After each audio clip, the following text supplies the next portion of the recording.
I was 18 when my parents changed the locks and left my belongings on the curb in a soggy cardboard box.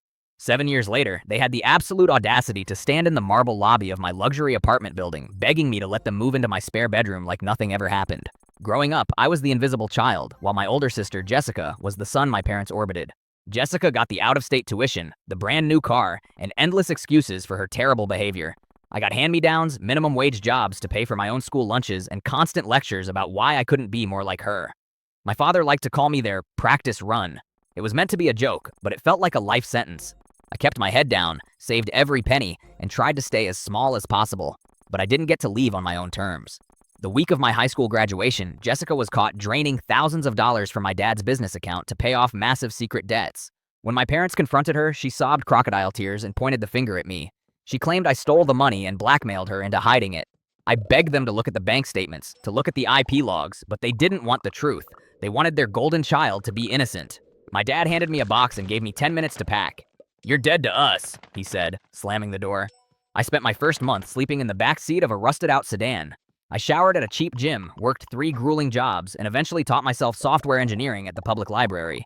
By 22, I had developed an app that gained massive traction. By 24, I sold my tech startup for a life-changing amount of money. I bought a beautiful penthouse overlooking the city.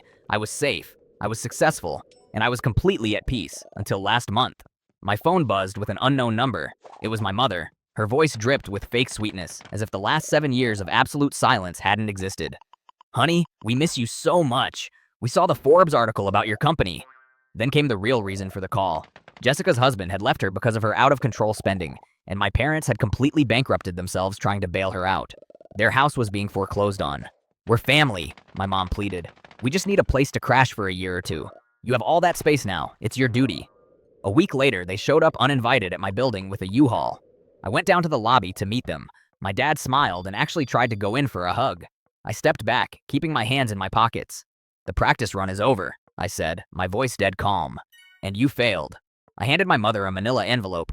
Inside were copies of the financial records proving Jessica had forged the bank transfers all those years ago, along with a formal cease and desist letter from my lawyer. I told her I had already overnighted the exact same documents to every aunt, uncle, and grandparent in our extended family. My phone was already buzzing with the fallout from the family group chat. As building security escorted them back out to the street, my mother screamed that I was a heartless monster. I just smiled, turned around, and took the private elevator back up to my quiet, peaceful home. Some people frame their family portraits to remember where they came from. I framed a piece of that soggy cardboard box.